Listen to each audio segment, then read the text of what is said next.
বিচার দাবি চাই, আমি এই বিচারটা পুরো আমার ঘরে লাগছে বাবা, আমার ভাই ভাইরা লাগছে বাবা।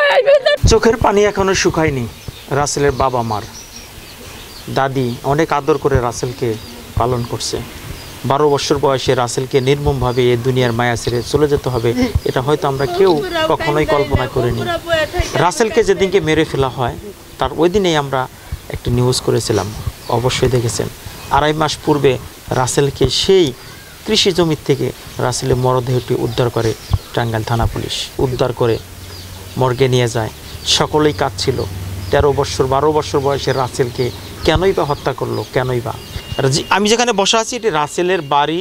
রাসেলের বাবা একজন ভ্যান চালক, রাসেলের মা, রাসেলের দাদি, 3 জনই কিন্তু এখানে উপস্থিত আছে। কিন্তু এই বাড়িতে একজন লোকের আনাগোনা সবচেয়ে বেশি ছিল, যিনি হলেন আজগর। আজগর আসতেন একজন ব্যক্তির লোভে, তার নাম হলো রিতা।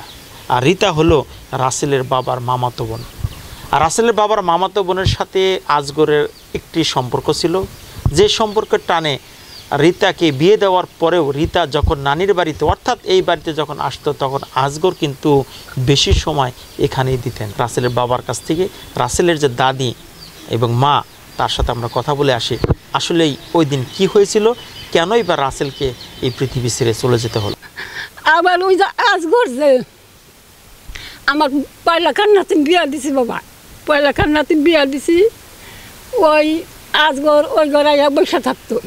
আমি বাবা বহুদিন কইছি, ওর উপরে রাগ করছি যে আপনি এবার তার আইন না, এবার তাই না, মানুষ আমাকে খারাপ কয়, আমাকে এবার তো নাই মেয়ে বেড়া চাল, খালি মেয়ের লোক। আমার কথা শুন নাই বাবা, আমার নাতিন জামাই উলাল করছে দেখা ওই আজগর আমার কইছে বাবা ওই দোকান পারে, ওই যে তোমার নাতিন জামাই বলে আমার সম্বন্ধে মেলা কিছু কয়, তো তোমার নাতিন জামাইটা না কইরা দিও। তোমার নাতিন জামাই যদি আমার সম্বন্ধে একটা কথা কয়, তোমার নাতিন জামাই আমি মাইরা আলাম। বাবা গো, আমার নাতিন জামাই মাইরা, আমার ভাই মাইরা লাগছে বাবা, আমার ভাই মাইরা লাগছে বাবা। এই বিচার তোমরা আমার এই বিচার দাবি চাই, আমি এই বিচারটা পুরো আমাকে সান্ত্বনা দিছে বাবা। আমার ভাই আমাকে সান্ত্বনা দিয়ে আমাকে বুঝবার দাঁড়ায়, ও মারছে বুঝবার দাঁড়ায়, বুঝবার দাঁড়ায়। সকালবেলায় মনে করেন কান্দাকাটি করে দুয়াই বেড়াইছি, আপনার হলো 7:30টার দিকে আর কি। তখন এক মহিলা এসে বলে যে একটা ছেলে পড়ে রয়েছে চকে।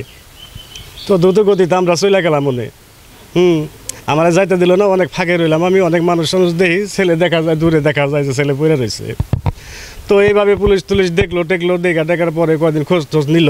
হ্যাঁ, তারপরে কিছুদিন আসতলে যে রিতা আছে আমার মামাতো বোন, ওই রিতা যদি এসে 10 দিন থাকতো, ও 10 দিন থাকতো। হ্যাঁ, না করছে আজগরে, না করতাম আরও বেশি হয়েছে, না করতাম আমার কথা শুনে নাই যে আপনি এনে এসে বসে থাকেন। হ্যাঁ, এটা ভালো দেখা না। মেলোক মানুষ বাড়িতে, আমরা পুরুষ পোলা একা, আমি আমার ছেলে, এরকম মানে কোনো কিছু দেখার কারণে আমার ছেলেরা গোপন করে ফেলাইছে। নাহলে তো আমার এই এলাকায় তো কোনো শত্রু নাই, আমার এলাকার মানুষ আমার খুব ভালোবাসে। হ্যাঁ, আমার ছেলের কোনো বদনাম নাই, আমারও কোনো বদনাম নাই। ছেলেরা তো এক লাইনে নিছে, তো এখন তো লাইন একটাই আসে, হয় ছেলে কিছু দেখছে। হ্যাঁ, আর একটা লোক বলছে আমার যে যদি আপনার হলো এই সোনা যদি আজগর যদি ফাইসাই যায়, আজগর যদি ফাঁসে, মোটা অঙ্কের টাকা দিয়ে সোনার এই মামলাটা মিডিয়া দেবো। যে নিরাপত্তার অভাবিত স্যার, নিরাপত্তার অভাবিত। আমি পুরুষ ফলে একা, আমি বিভিন্ন জায়গায় আমার কাজ কর্ম করে খাইতে হবে।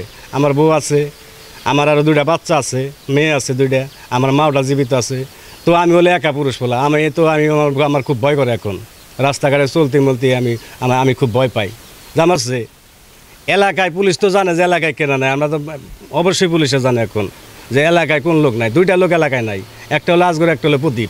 নন্দের মেয়ে যে নুনাসের মেয়ে যে মেয়ে আইসে, সেই সময় আইসে এবার সেই সময় ওই ঘরে বয়ে মুড়ি আমার পোলারে দিয়ে চানাচুর মানাচুর আনাইছে।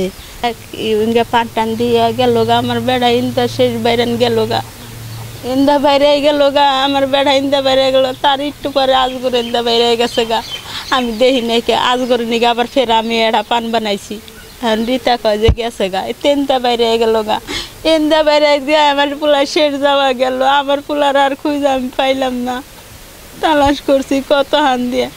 তাহলে আঙ্গুন আগে এই ঘরে মেলা ধরনের আজগর আবার ফোন দিছে যাই সকালে তারপর আমার বেড়ার লাশ শুনে পাওয়া যায় পুলিশ ওইজনকার মার্ডার কেসের লোক আহে তারা ডাইকে নিয়ে যায় নিয়ে গেলে বাদে যেদিন নিখোঁজ না সেদিন 4 জন লোক আইসে যাইয়ার ডাইকে নিয়ে গেছে এবার ওপরে দেবান ঘুরছে ওই জন্য ভুট্টা খেয়ে তো বইয়া চাল না হে থাকে জামাই বাড়ি থাকে মানে যখন এখানে আসতো তাও আমি শোনা কই হারমেন না আমি না সংসার করে আমি জানি না রীতা নামের একটা মেয়ের সাথে আপনার স্বামীর যোগাযোগটা বেশ ভালো ছিল এবং রীতা যখন আসতো ওই বাড়িতে তখনই আপনার স্বামী না এরকম যারা কইছে এটা ভুল কথা কইছে তেলি এবং ওই বাড়িতে খাওয়া দাওয়া ঘুমানো থেকে শুরু করে সবকিছু করতো যারা দেখছে তারাই তো বলছে তারা কি লেগে আপনার স্বামীর বিরুদ্ধে মিথ্যা কথা বলবে আমার স্বামী বুঝেন মাসদের কি কয় হতে খেতা দেখলে মানে জয়লা পুরা মরে আমার স্বামী এক বাচ্চা শুয়ে থাকবো করে আমি মাইনা নিমু আপনি করে বিশ্বাস হয় হেরে নিয়ে গেছে আবার দিয়ে গেছে আমার বাচ্চাই নেই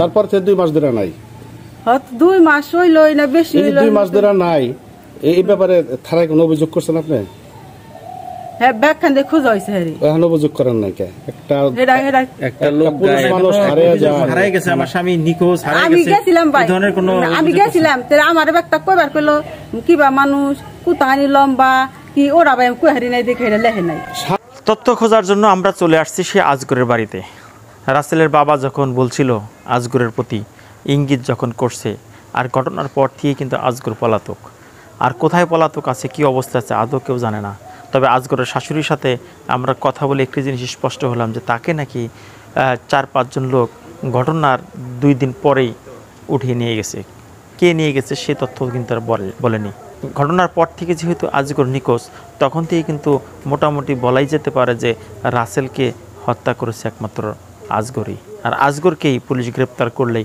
হয়তো সত্য ঘটনাটি বের হয়ে আসবে যে আসলে কি হয়েছিল সেদিন কেনই বা 13 বছরে সে রাসেলকে অকালেই প্রাণ দিতে হলো